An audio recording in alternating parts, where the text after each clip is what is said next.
Bismillahirrahmanirrahim. Assalamualaikum warahmatullahi wabarakatuh. Saya ada pantun nih teman-teman. Mau denger nggak? Buah kurma dipetik beruang. Si tukang besi perbaiki gerbang. Jangan terima politik uang, nanti korupsi makin berkembang. Saya Sri Gustiani dari kelas 1C, Program Studi Pendidikan Ekonomi, Fakultas Tarbiyah dan Keguruan, Universitas Islam Negeri Sultan Syarif Hasanuddin Riau akan mempresentasikan materi mengenai contoh kebijaksanaan pemerintah yang dirumuskan berdasarkan pendapatan nasional dan akan menjelaskan apa-apa aja sih kelebihan serta kekurangan dari kebijaksanaan tersebut. Untuk itu, mari kita simak video berikut ini.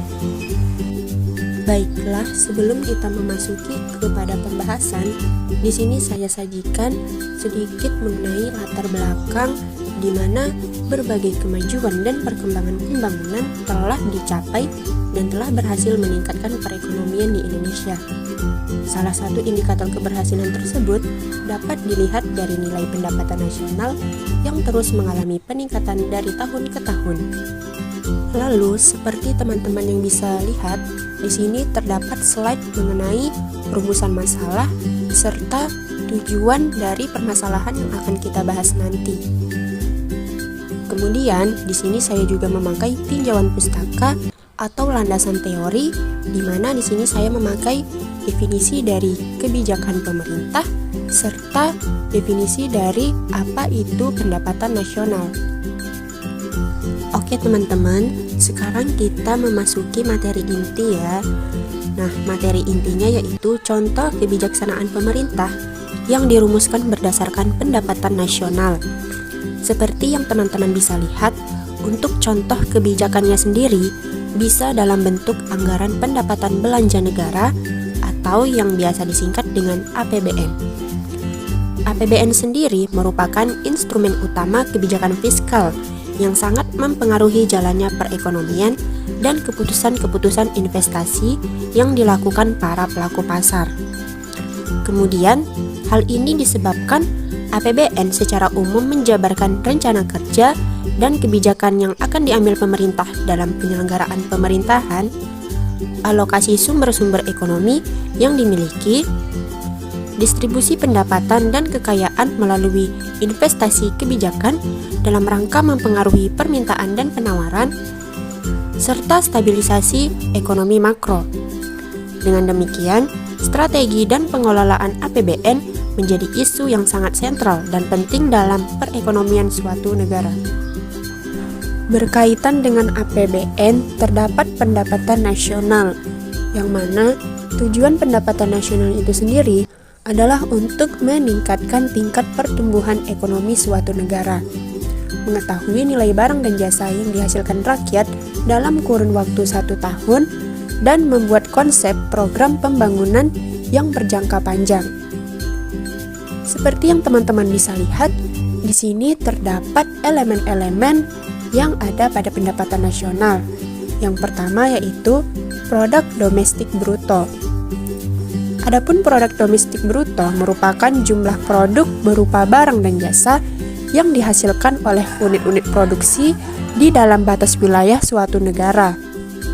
Kemudian terdapat produk nasional bruto. Nah, apa itu produk nasional bruto?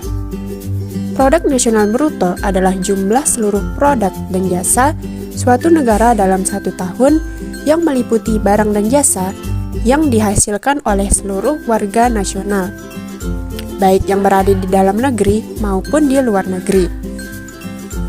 Kemudian yang ketiga ada yang namanya produk nasional neto. Produk nasional neto ini adalah nilai pasar barang dan jasa yang dihasilkan dalam waktu 1 tahun. Cara untuk menghitungnya sendiri yaitu produk nasional bruto dikurangi dengan penyusutan. Dan yang keempat ada pendapatan nasional neto.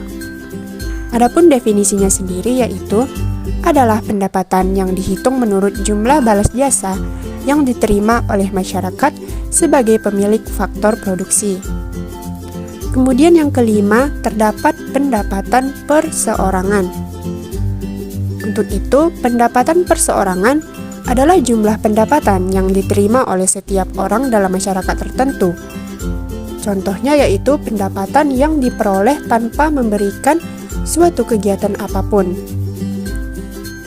Dan yang terakhir adalah pendapatan yang dapat dibelanjakan.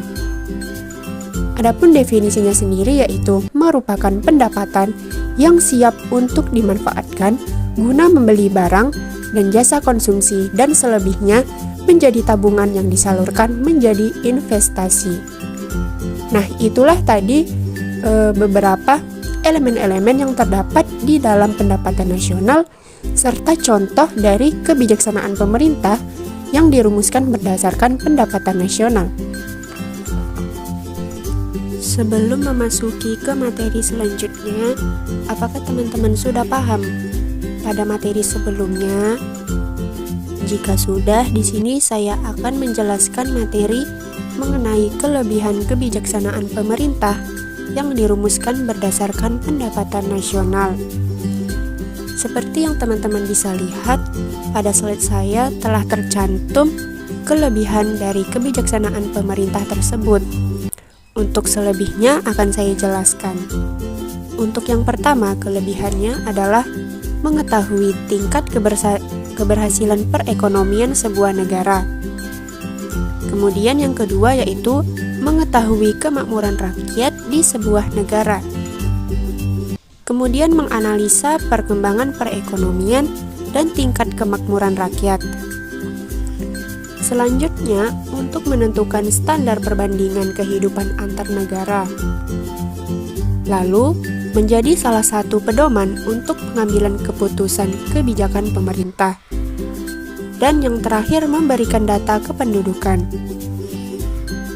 Nah, suatu negara dikatakan maju apabila rakyatnya itu hidupnya sejahtera, makmur, dan berkecukupan.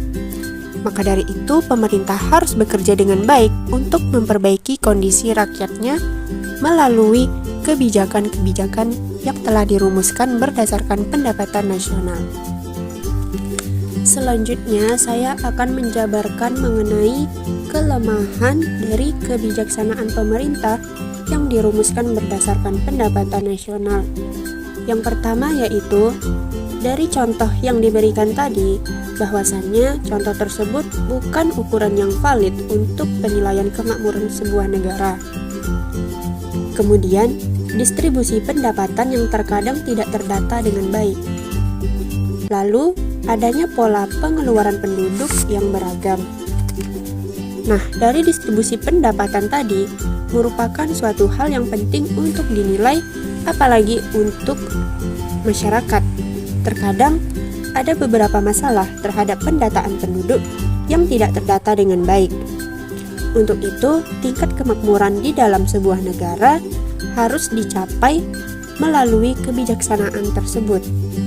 Yang mana untuk itu pemerintah daerah harus bisa melakukan pekerjaan terbaiknya untuk kemakmuran rakyat. Oke teman-teman, sekarang sudah saatnya pada penghujung materi. Nah, di sini saya akan memberikan kesimpulan pada materi tadi bahwasannya APBN merupakan contoh kebijaksanaan pemerintah yang berkaitan dengan pendapatan nasional, di mana APBN dijadikan sebagai pedoman pengeluaran dan penerimaan negara agar terjadi keseimbangan yang dinamis. Kemudian, saran, di sini saya memberikan saran kepada pemerintah untuk menentukan suatu kebijakan yang dapat mengurangi beban anggaran pendapatan belanja negara, antara lain dengan peningkatan pendapatan dan penghematan belanja negara secara efisien. Baiklah, sekian video presentasi dari saya. Semoga apa yang saya sampaikan dapat bermanfaat buat teman-teman sekalian. Untuk itu, jangan lupa untuk like, comment, and subscribe, karena itu semua dapat membantu dalam penilaian penugasan puas saya. Saya Sri Gustiani, pamit undur diri. Mohon maaf apabila terdapat kekurangan dan kesalahan. Wassalamualaikum warahmatullahi wabarakatuh. See you next time. Bye-bye.